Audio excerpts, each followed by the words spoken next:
로마서 9장에서 11장 사이에는 하나님의 원가지, 즉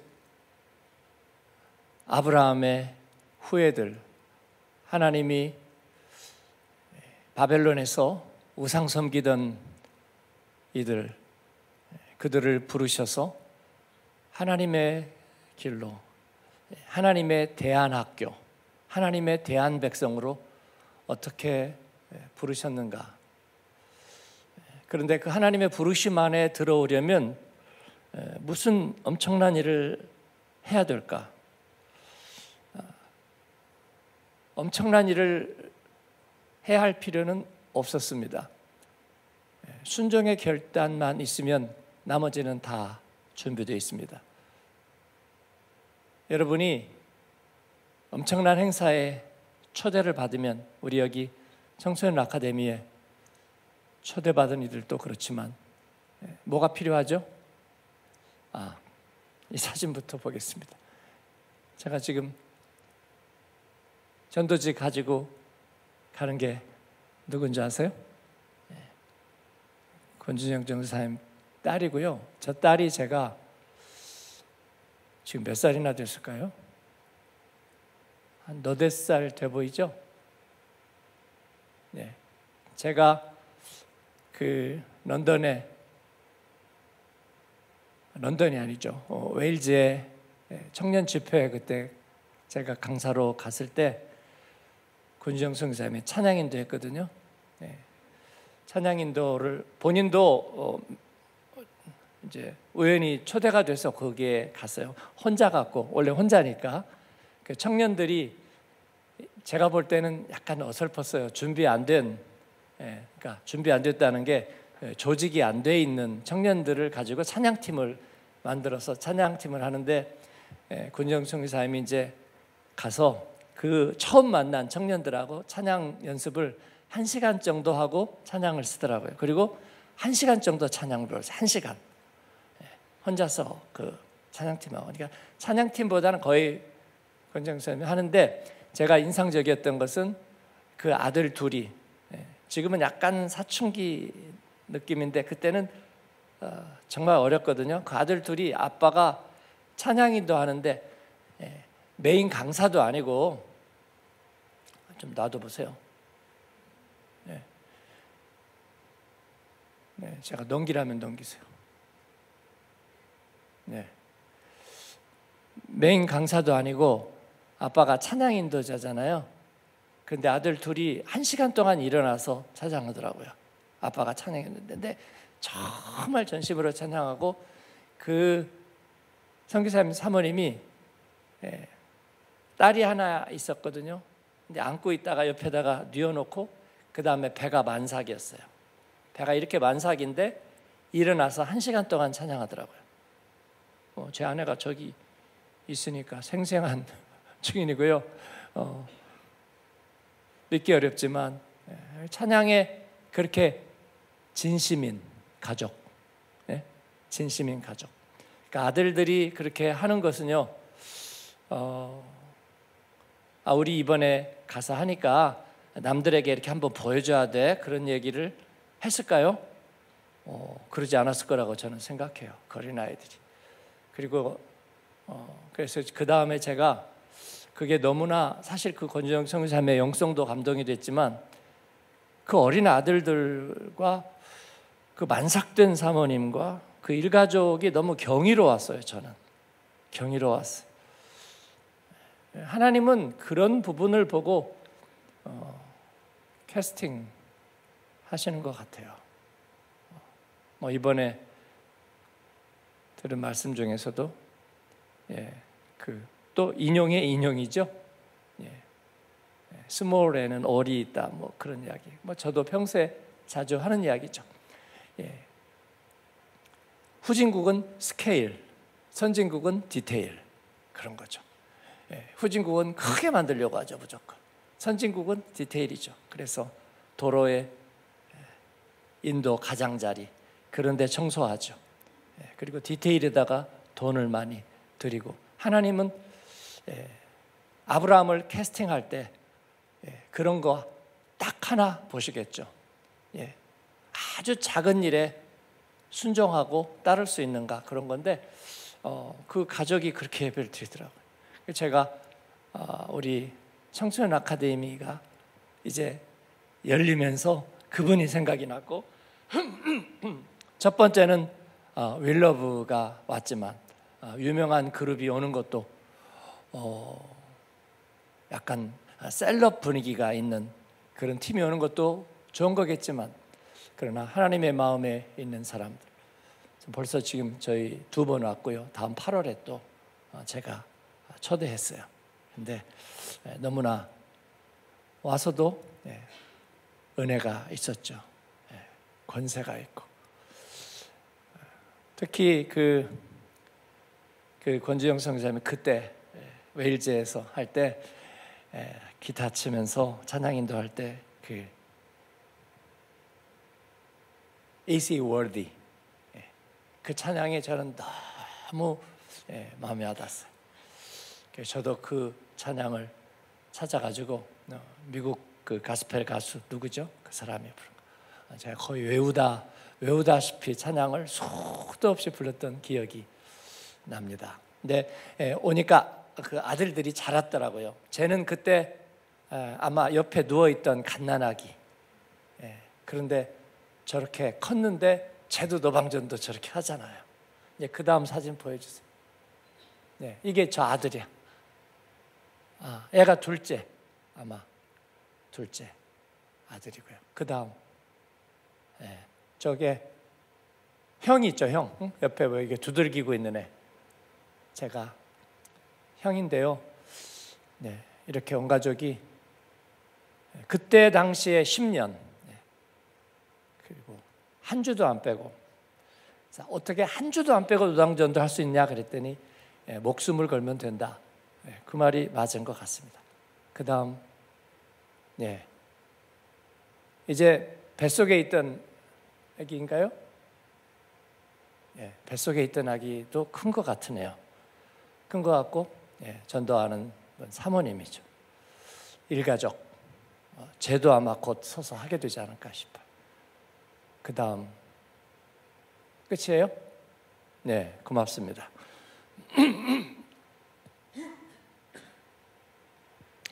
용기를 냅시다, 여러분. 세계가 움직여야 되는 거 아니다. 빌 게이츠 전도해야 우리가 뭐 아프리카를 도울 수 있는 거 아니다. 뭐 전도 폭발 학교를 5단계까지 해야만 전도할 수 있는 것 아니다.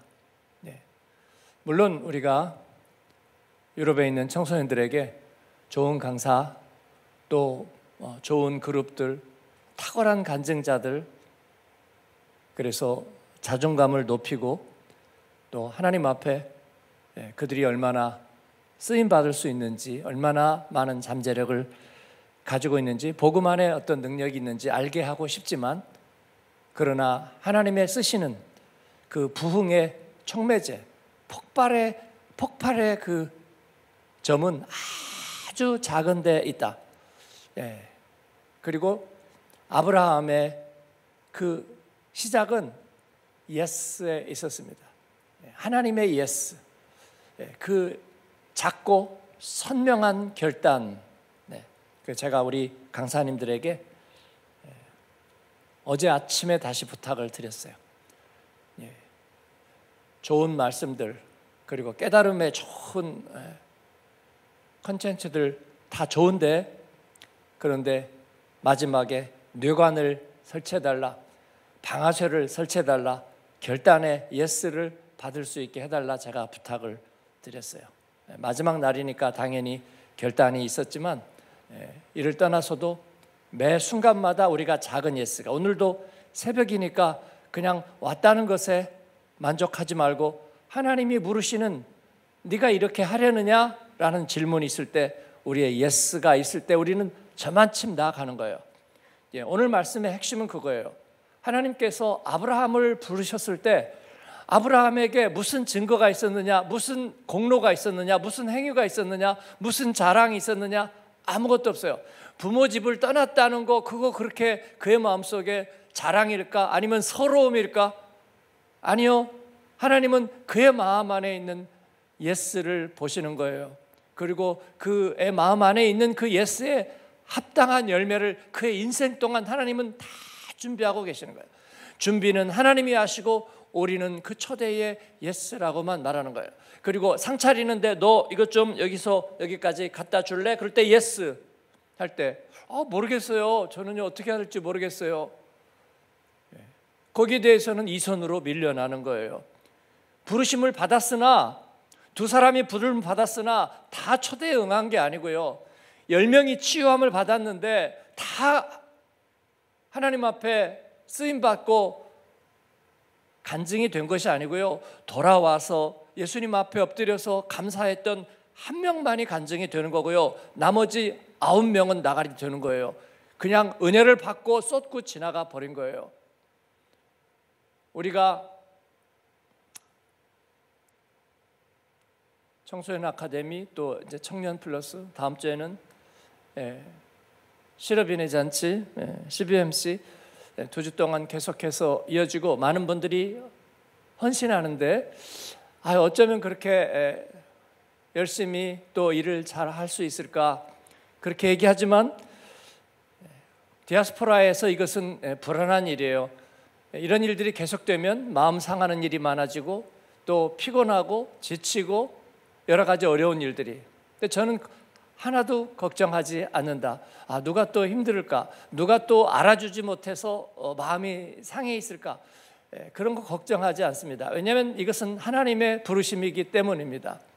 그래서 하나님 앞에서 고린도서 3장인 대로 각자의 그들의 상이 있을 것이에요.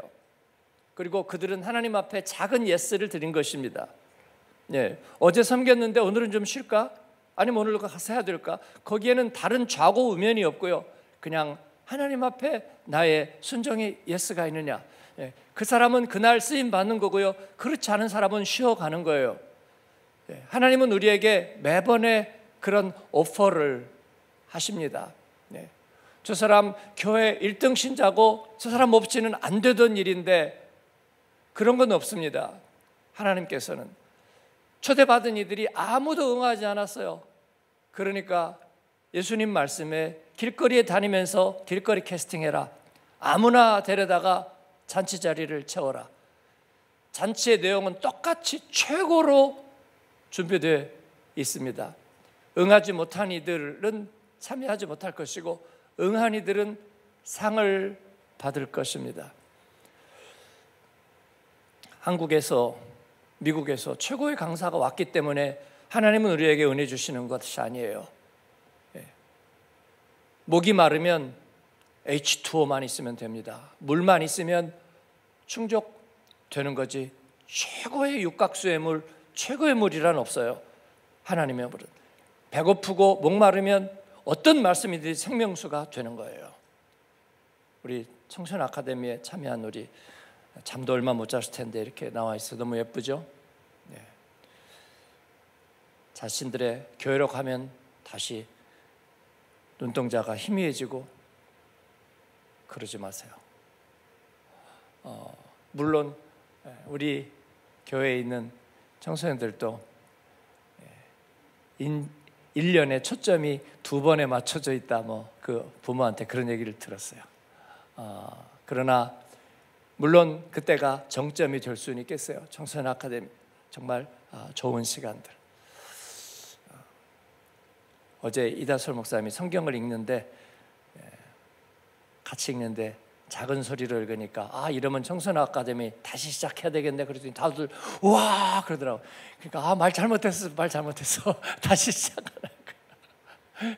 그렇게 좋아할 수가 없잖아요. 이해가 충분히 됩니다. 그러나 삶의 자리로 돌아갔을 때 내가 처한 교회와 예배 가운데서 하나님은 또 간절하게 한 사람을 초대하실 거예요. 그때 응답하는 여러분 되기를 축원합니다. 아멘. 하나님의 말씀은 이스라엘에게, 아브라함의 후예들에게 계속해서 주어졌습니다. 그것은 하나님의 부르심과 선택이었습니다. 그런데 그들은 환경 때문에, 또 상황 때문에 그들은 넘어졌다고 생각해요. 혹은 그들이 감당하지 어려운 짐과 시련과 골짜기가 있었기 때문에 넘어졌다고 생각합니다. 그러나 예레미야는 얘기해요. 아시리아가 쳐들어오고 바벨론이 쳐들어왔기 때문에 그들은 넘어졌느냐? 그렇지 않죠. 예. 이사야는 아하스 왕에게 가서 하나님의 징조를 구하십시오라고 얘기해요. 그것은 임마누엘, 하나님이 너와 함께 하신다. 그건 하나님이 주시는 오퍼예요. 안개보십니다. 그때 우리는 예스 하면 되는 거예요. 예. 중환자실에 앞에 있을 때, 수술대 앞에 있을 때도 하나님은 우리에게 안개봇을 하십니다. 예. 내가 너와 함께 하리라, 이 징조를 구하겠느냐? 예. 그 이상의 것은 없어요. 그럴 때 아멘, 내가 그 징조를 구합니다. 주님 나와 함께 계시는 줄을 내가 믿습니다.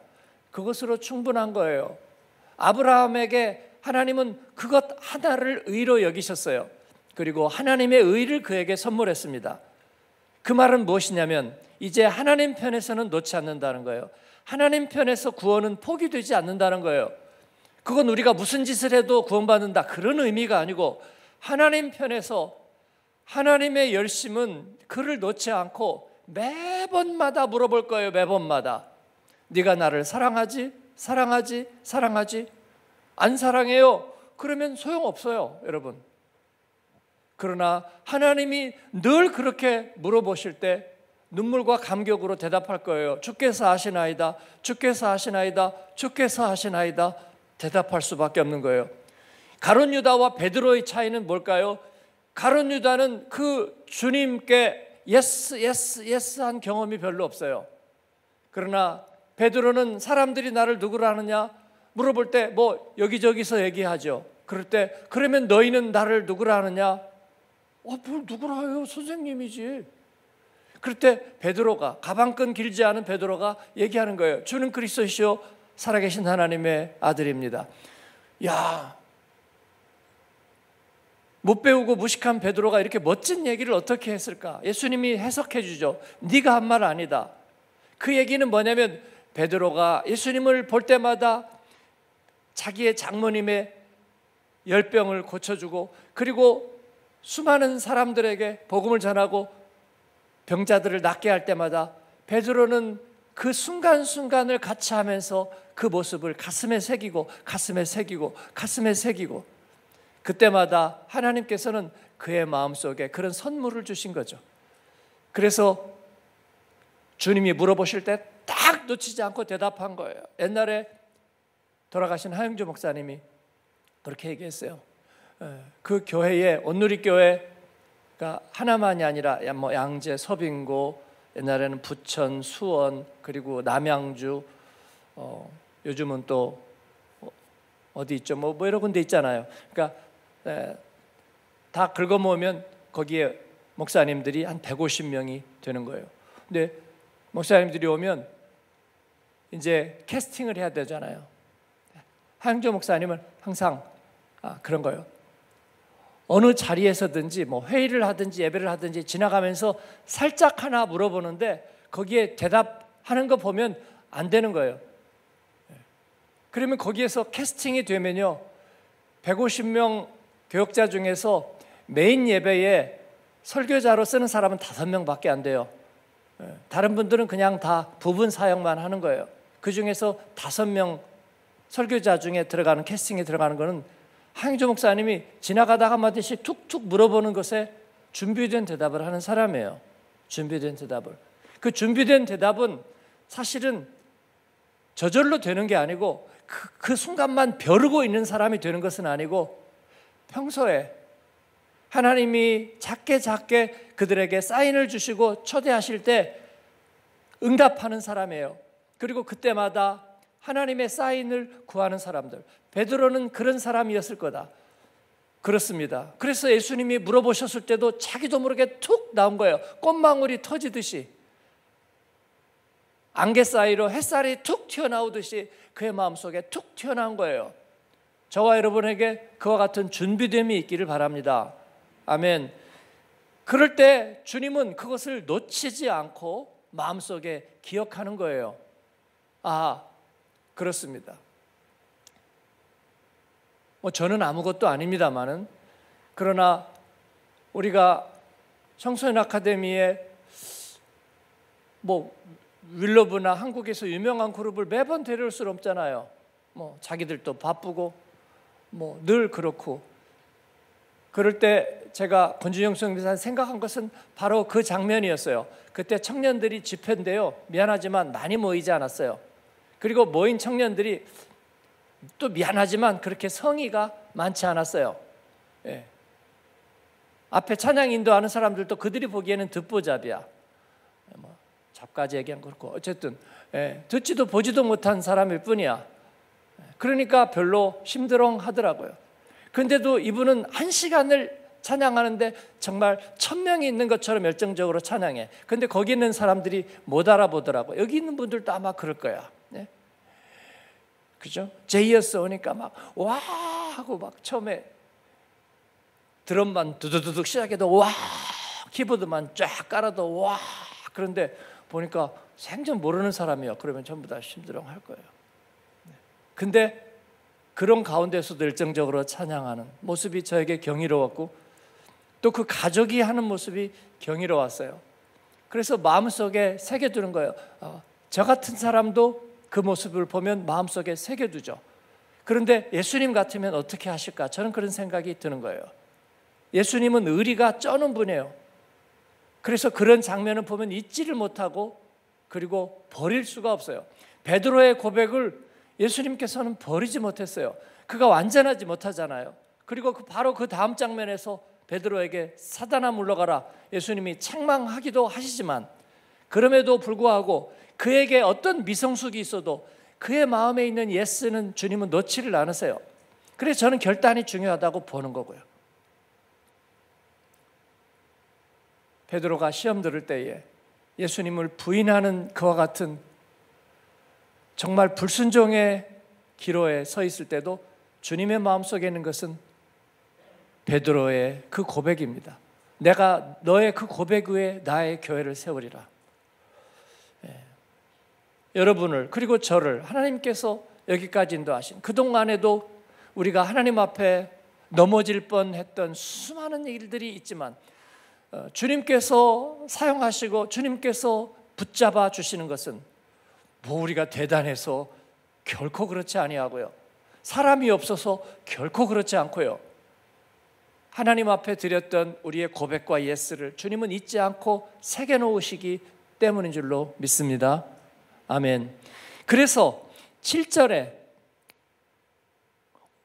이스라엘이 구하는 그것을 얻지 못하고 오직 택하심을 입은 자가 얻었고, 택하심을 입은 자, 그것을 어제 11장 1절에서 6절 말씀에서 뭐라고 말씀하죠? 그의 은혜의 택하심을 따라 라고 얘기하고 있는 거죠. 예? 은혜로 택하심을 따라 남은 자, 5절에 있었던 말씀이 바로 그것입니다.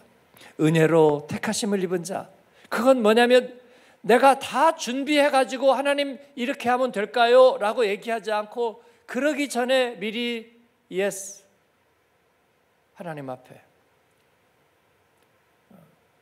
우리 청소년들이 MBTI를 좋아하는데 저는 MBTI를 대단하게 생각하지 않는다 말씀을 드렸더니 강사님들마다 MBTI 얘기하려고 많이 준비해 갖고 온 것 같아요. 그러면서 할 때마다 저 목사님한테 미안한데 MBTI 얘기를 또 해서, 근데 뭐 제가 거기에 기피증이 있는 것은 아니고요. 제가 MBTI가 바뀌었다고 얘기하잖아요. I에서 E로 바뀌었다고요. 얼마나 바뀌었냐? 엄청나게 바뀌었어요. 그런데 제 기질이 E냐 I예요. 얘기하자면 내향적입니다. 그런데 검사를 해보면 다 외향적으로 바뀌었어요. 그런데 검사의 기준이 뭐냐면요, 질문할 때 내향적인 사람이 할 수 있는 반응, 외향적인 사람이 할 수 있는 반응을 쭉 나누는 거예요. 저는 기질은 내향적인데 그 반응을 쭉 하다 보면요, 다 외향적인 것으로만 나오게 돼 있어요. 왠 줄 아세요? 하나님께서 너 이것을 하려느냐? 내향적인 사람은 제가요? 왜요? 저밖에 없어요? 생각해 보면 안 돼요? 안 된다고 그게. 그런데 복음 안에 있을 때는 하나님 앞에 맡기고 보는 거야. 그죠? 하나님이 초대하면 먼저 예스부터 하고 그 다음에 생각을 해야 돼. 먼저 오케이, 예스. 그 다음에 이제 내향적인 사람은 그 다음부터 이제 쪼는 거예요. 내가 괜히 얘기했나 봐.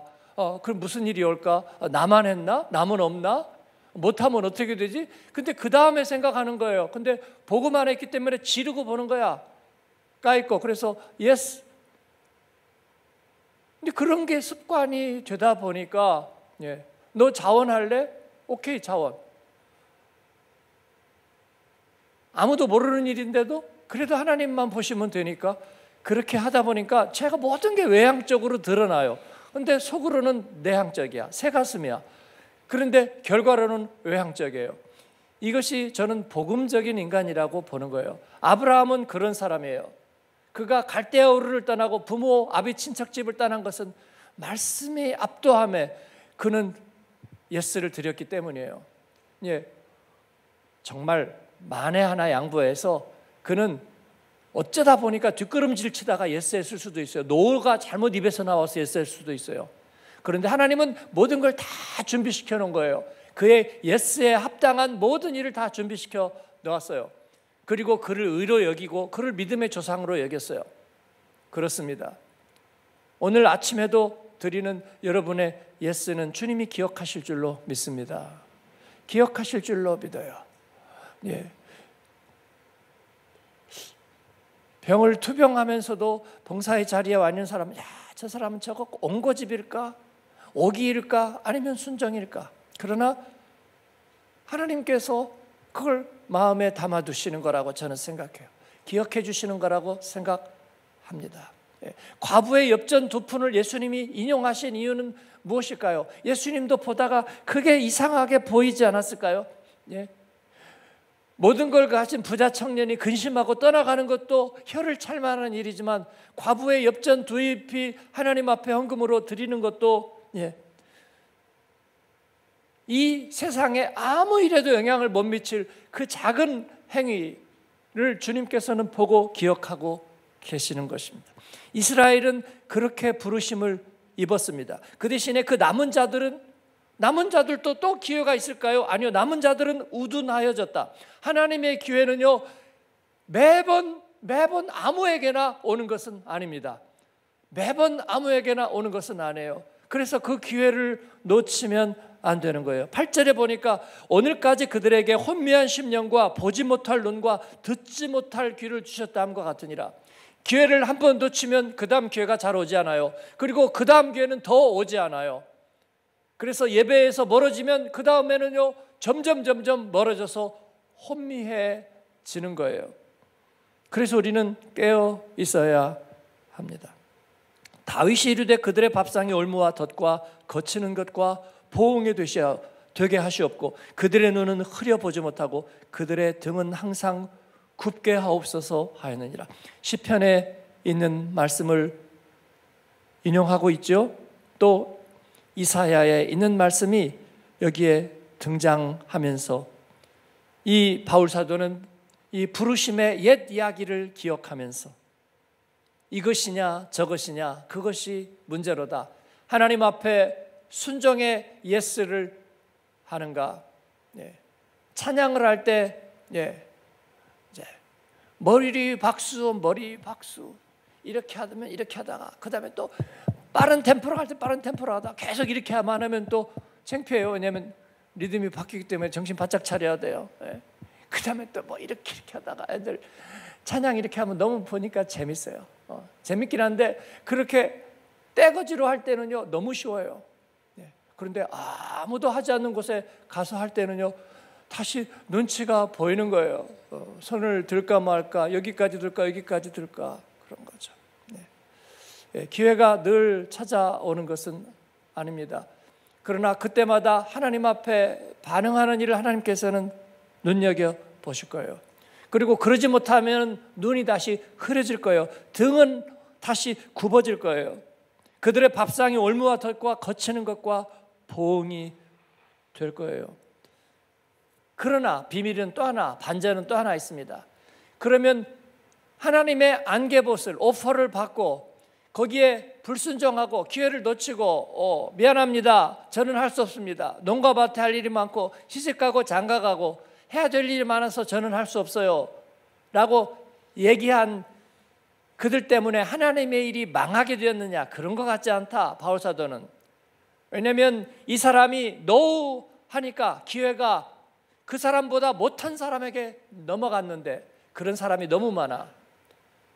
그래서 그들의 불순종이 어떤 이들에게는 구원과 유익이 되었다고 말하는 거예요.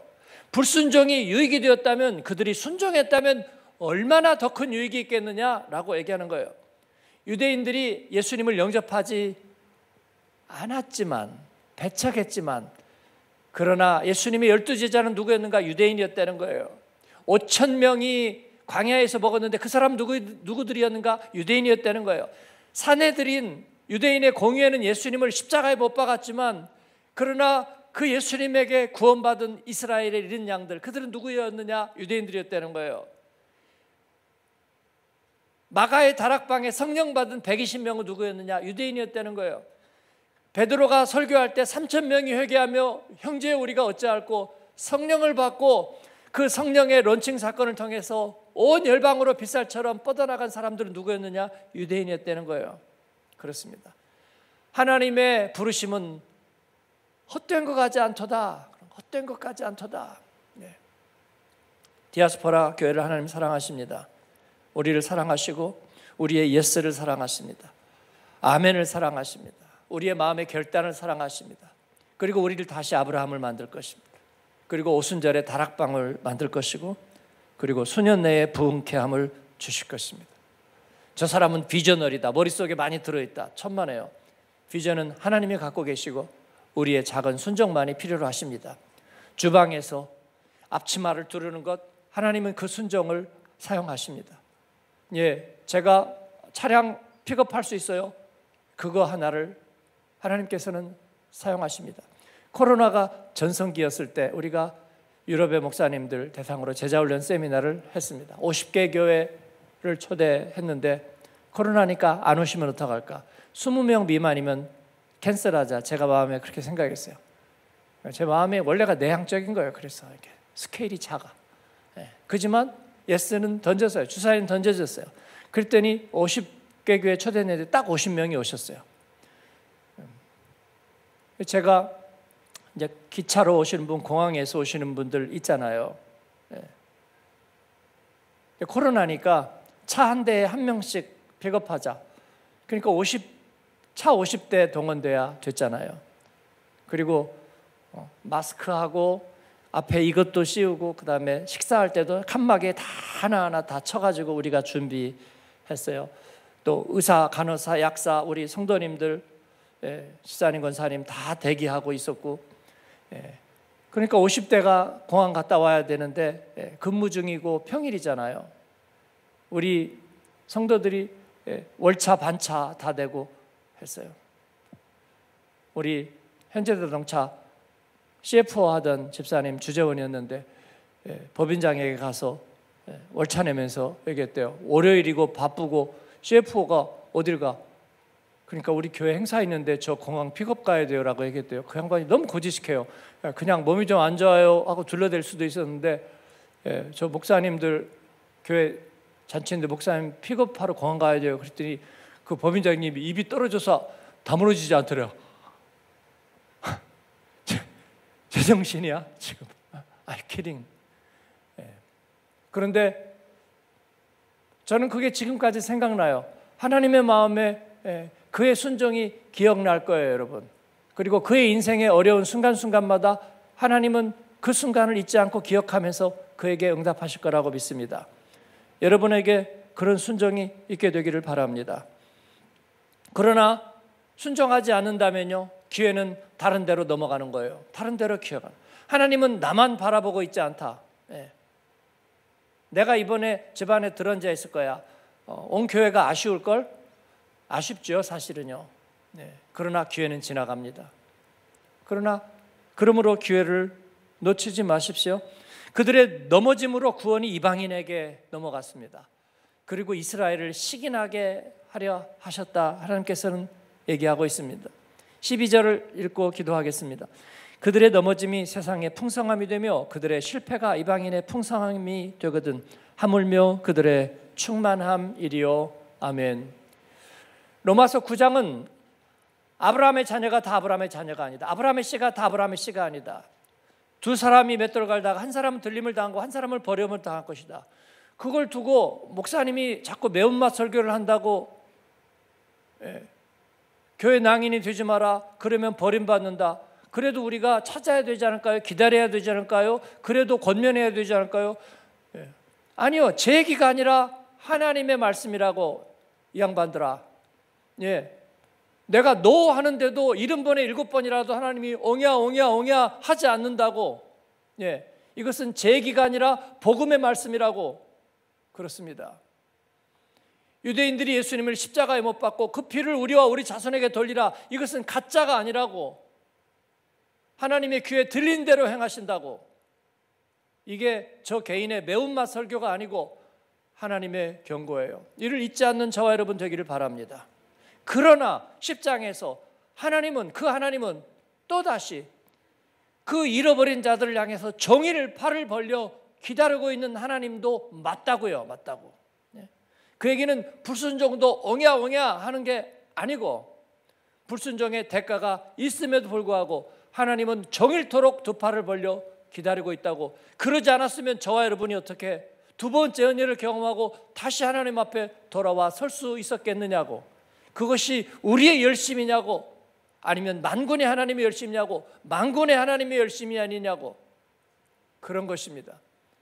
그러므로 이제 우리가 은혜로 택하심을 얻었으면 우리의 불순종이 돌아보니까, 내가 하나님 앞에 다시 돌아오고 나니까 내 불순종이 다른 이에게 어떤 유익이 되었는지, 그리고 내가 다시 돌아와서 하나님 앞에 사랑과 충성을 다한다면 하나님은 얼마나 더 축복하실 것인지 그 이야기를 하고 있는 거예요. 그래서 하나님의 말씀은, 하나님의 부르심과 은사는 결코 실패함이 없고 후회하심이 없느니라. 깊도다 하나님의 지혜와 지식에 풍성하며 그의 판단은 헤아리지 못할 것이며 그의 길은 찾지 못할 것이로다. 나의 생각은 너희 생각과 달라. 그러니 쫄지 말고 두려워하지 마. 의의 하나님은 실패한 적이 없다. 그래서 쫌보 디아스포라야, 가슴을 넓게 펴자. 하나님의 세상이 기다리고 있고 너의 작은 방아쇠 하나를 통해서 하나님은 세상 역사를 바꿀 준비가 얼마든지 돼 있어. 그러니까 너희가 있는 곳에서 방아쇠를 당겨, 스위치를 눌러. 그러면 댐이 터지고 수문이 열릴 거야. 하나님의 역사는 시작될 거야. 그리고 너희들의 작은 결단을 통해서 주님은 다시 물줄기를 일으키고 부흥의 물꼬를 트실 거야. 그렇습니다. 이게 제가 몇 명 안 되는 새벽기도 자리에서 앉아서 풀주고 기도하다가 하나님이 보여주신 환상이고 마음속에 주신 생각이고 실말이에요. 그건 어마어마한 무슨 만명 집회에서 선포하는 비전이 아니고요, 세미한 음성 가운데 모든 이들의 가슴속에, 제가 우리 강사 오신 분들하고 우리 청소년들이 지나가면서 똑같은 옷 입고 크루 옷 입고 이렇게 지나가니까 다 그 얼굴이 그 얼굴 같아 보이는데, 제가 그때마다 손가락질을 하면서 얘기하는 거예요. 쟤들이요 얼마나 탁월한 애들인지 지들이 몰라요. 지들이 몰라. 지들이 모른다고. 그러나 하나님의 마음속에 쟤들 하나하나가 얼마나 탁월한 애들인지 모른다고. 그랬더니 이다솔 목사가 화답합니다. 한 20년 후에가 정말 기대됩니다. 기대돼요. 그렇습니다. 살아서 그날을 봐야지. 그때까지는 살겠지? 얘들아. 여러분들이 지금 이렇게 귀엽고 예쁜 얼굴을 하고 있지만 그때는 이제 원숙한 얼굴을 가지고 목사님, 제가 그때 학생으로 왔던 누구입니다. 그러세요? 네, 지금 그러시군요. 어떻게 하다 이렇게 나이가 드셨는지요? 세월이 그렇게 될 거라고 믿습니다. 할렐루야. 여러분을 축복합니다.